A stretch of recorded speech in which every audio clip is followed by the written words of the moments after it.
నమస్తే అందరికి welcome back to my YouTube channel Bhavani Nayak 01. ఈ రోజు తిరుపతిలో మా లాస్ట్ డే అనమాట. నిజం చెప్పాలంటే ఈ 3 days అలా ఎలా గడిచాయో కూడా అర్థం కాలేదు. అలా వచ్చి ఇలా వెళ్ళిపోతున్నట్టుంది. సో ఈ రోజు నైటే మళ్ళీ మా ట్రైన్ రిజర్వేషన్ అయితే ఉందన్నమాట. సో నేను మార్నింగే లేచి లగేజ్ అంతా ప్యాక్ చేసుకున్నాను.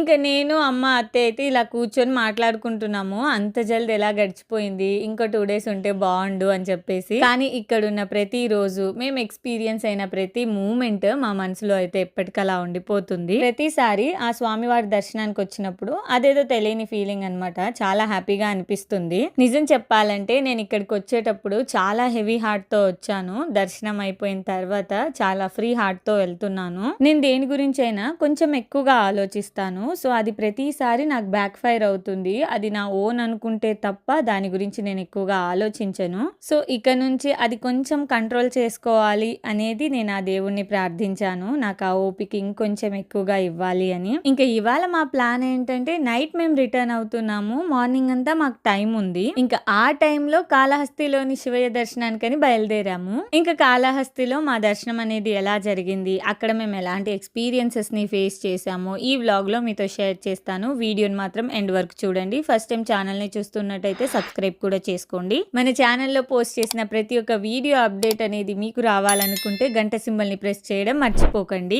హరక్ యాక్చువల్లీ నేను ఫోన్ ఇవ్వడం చాలా అవాయిడ్ చేస్తున్నాను. కానీ బయటకు వచ్చినప్పుడు మెయిన్ గా ఫుడ్ విషయం వచ్చేసరికల్లా చాలా మారం చేస్తుంది. లాస్ట్ 2 days నుంచి ఫుడ్ అనేది ప్రాపర్ గా తినటం లేదు. అది నార్మల్ గా ఇంట్లో ఉంటే ఫోన్ ఇగ్నోర్ చేసేస్తుంది ఆటలో పడిపోయి. కానీ బయటకు వచ్చాక ఇంకొక ఆప్షన్ అనేది లేదనమాట. సో ఇంకా మాకు తప్పట్లేదు. వచ్చే దారిలోనే అందరం కలిసి బ్రేక్ఫాస్ట్ చేసేసాము. అండ్ కాళహస్తి కూడా ఫైనల్లీ రీచ్ అయిపోయాము. దర్శనం కోసం వస్తున్న ప్రతిసారి అదేదో ఫస్ట్ టైం వస్తున్న ఫీలింగే ఉంటుందన్నమాట. ఇంకా మా వెహికల్ అతను అయితే మమ్మల్ని కొంచెం దూరంలోనే డ్రాప్ చేసేసారు. అక్కడ నుంచి అలా నడుచుకుంటూ ఎంట్రన్స్ దగ్గరికి వెళ్ళిపోయాము. కానీ ప్రతిసారి మేము వేరే ఎంట్రన్స్ ద్వారా లోపలికి వచ్చే వాళ్ళము. ఇది మేబీ సెకండ్ ఎంట్రన్స్ అనుకుంటా. దీని గురించి ఎక్కువగా నాకు ఐడియా లేదు. ఇంకా ఫైనల్ గా అయితే మేము లోపలికి ఎంటర్ అయ్యాము. సో ఎంటర్ అవ్వగానే అక్కడున్న పబ్లిక్ గానీ అక్కడున్న చిన్న చిన్న షాప్స్ ఒక డిఫరెంట్ పాజిటివ్ వైబ్ ని క్రియేట్ చేశాయి. టెంపుల్ ఫీలింగ్ అంటేనే పీస్ అండ్ కామ్నెస్ అన్నమాట. సో అది చెప్పడం కంటే ఎక్స్పీరియన్స్ అయితేనే బాగుంటుంది. ఇప్పుడు నా పరిస్థితి కూడా అదేనమాట. ఇంత హడావిడిగా ఉన్నా ఇక్కడ అదేదో తెలియని హ్యాపీనెస్ అండ్ కామ్నెస్ అనేది ఉంది.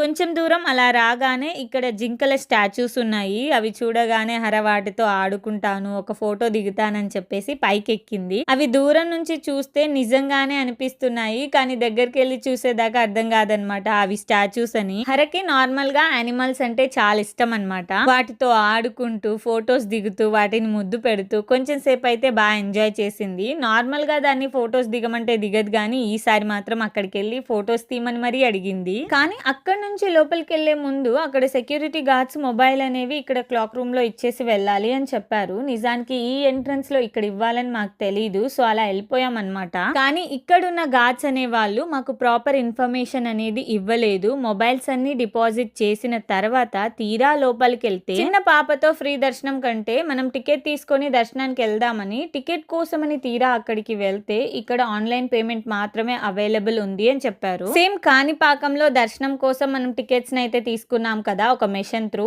అదే ఇక్కడ కూడా సేమ్ ఉందన్నమాట. కానీ ఈ విషయాన్ని మాకు అక్కడ చెప్పలేదు. క్యాష్ ద్వారా మీకు టికెట్స్ ఇస్తామని చెప్పారు. సో డైరెక్ట్ గా మేము వచ్చేసాము. తీరా ఇక్కడికి వచ్చి అడిగాము, మమ్మల్ని అలా అలో చేయలేదు, మేము అడిగాము అప్పటికి అని. ఇంకా వాళ్ళు కూడా సారీ మేము కొంతవరకు అయితే అవేర్నెస్ అనేది ఇచ్చాము, బట్ ప్రాపర్ గా అందరికి వెళ్ళలేదేమో, సో మా వల్లే తప్పు జరిగింది అని చెప్పేసి సారీ కూడా చెప్పారు. ఇంకా చేసేదేం లేదు. అంతమంది పబ్లిక్ లో మళ్ళీ ఆ ఎండ్కి వెళ్ళాలంటే కొంచెం కష్టం అన్నమాట. సో అక్కడున్న వాళ్ళకి కొంచెం హెల్ప్ అడిగాము, క్యాష్ ఉంది కదా అని చెప్పేసి. ఇంకా ఆ పర్సన్ అయితే మాకు హెల్ప్ చేశారనమాట. సో అతని వల్ల దర్శనానికి టికెట్స్ అయితే దొరికాయి. ఇంకా తర్వాత మేము దర్శనం కోసమని క్యూ లైన్ లో వెళ్ళాము. అప్పటికే అక్కడ పబ్లిక్ అనే వాళ్ళు చాలా ఎక్కువగా ఉన్నారు. అయినప్పటికీ క్యూ బాగా కదులుతూ ఉండడంతో ఎక్కువ టైం ఏం పట్టలేదన్నమాట. చివరికి ఎంతో ఈగర్ గా వెయిట్ చేస్తున్న మూమెంట్ అయితే రానే వచ్చింది. కొన్ని క్షణాల పాటు ఆ శివయ్యని దర్శించుకొని మా కుటుంబ సభ్యులందరి క్షేమం కోసం ప్రార్థించాను. అలాగే మా వీడియోలు చూస్తున్న ప్రతి ఒక్కరికి శివయ్య ఆశీస్సులు ఉండాలని మనస్ఫూర్తిగా కోరుకున్నాను. దర్శనం మాత్రం చాలా బాగా జరిగింది.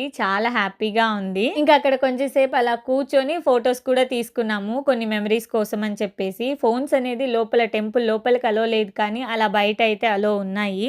ఇంకా పాప హరమ్మకైతే ఒక రిమోట్ కంట్రోల్ కార్ కావాలంట. అది కూడా వైర్‌లెస్. కాణిపాకంలో చూసింది కానీ అంతగా నచ్చలేదు. ఇంకా తిరుపతిలో అయితే మొత్తానికి మర్చిపోయింది. ఇక్కడ మాత్రం తనకు కావాల్సినవి కొన్ని టాయ్స్ అయితే తీసుకుంది. అండ్ నాకు విభూది కావాలి. సో అది ఎప్పటినుంచో ఒక శివయ్య టెంపుల్‌లో తీసుకుందామని అనుకున్నాను. సో తీరా ఇక్కడ కాళహస్తిలో అయితే అది అవైలబుల్ ఉండడంతో అది తీసుకుంటున్నాను. అండ్ ఈ సిస్టర్ వచ్చేసి మన సబ్స్క్రైబర్ కమ్ ఫాలోవర్ అంట. సో మంచిగా అనిపించింది ఆవిడ్ని కలవడం. ప్రతి చోట ఇలా ఎవరో ఒకరు నన్ను కలవడం, మన సబ్స్క్రైబర్ అని చెప్పడం నాకు మంచి హ్యాపీనెస్ క్రియేట్ చేసిందనమాట. నాకు ఈ ట్రిప్ అయితే మస్తు గుర్తుండిపోతుంది. ప్రతి ఒక్క చోట నన్ను గుర్తుపట్టారు. అందరితో ఇంటరాక్టింగ్ అనేది నాకు చాలా హ్యాపీనెస్ ని క్రియేట్ చేసింది. సో ఇలా లైవ్ గా మన సబ్స్క్రైబర్స్ తో డైరెక్ట్ గా మీట్ అవ్వడం, మాట్లాడడం అనేది ఇంకా నా ఫీలింగ్ అయితే వేరే లెవెల్ ఉంది. చాలా మంచిగా అనిపించింది. ఇంకా అక్కడ నుంచి యాక్చువల్లీ డైరెక్ట్ గా మేము పద్మావతి అమ్మవారి టెంపుల్ కూడా విజిట్ చేద్దామని అనుకున్నాము. కానీ అప్పటికే ఎండ చాలా ఎక్కువగా ఉంది. పైగా అత్తయ్య కూడా చాలా అలసిపోయారు. అండ్ 3 days నుంచి కంటిన్యూగా తిరగడంతో చాలా టైర్డ్ గా అనిపించింది అనమాట. అసలు ఓపిక లేదు. అందుకని ఈసారి అమ్మవారి దర్శనానికి అయితే వీలు పడలేదన్నమాట. ఇంకా నేరుగా అయితే రూమ్ కి వెళ్ళి ఫ్రెష్ అప్ అయిపోయాము. ఇంకా అక్కడ నుంచి రూమ్ చెక్అవుట్ చేసేసి డైరెక్ట్ గా రైల్వే స్టేషన్ కి అయితే వచ్చేసాము. నేను మాత్రం ప్రతిసారి తిరుపతి నుంచి ట్రావెల్ చేసేటప్పుడు పక్కాగా ట్రైన్ మాత్రం డిలే అవుతుంది. కానీ ఈసారి టైం కన్నా ముందే ట్రైన్ ఉందన్నమాట.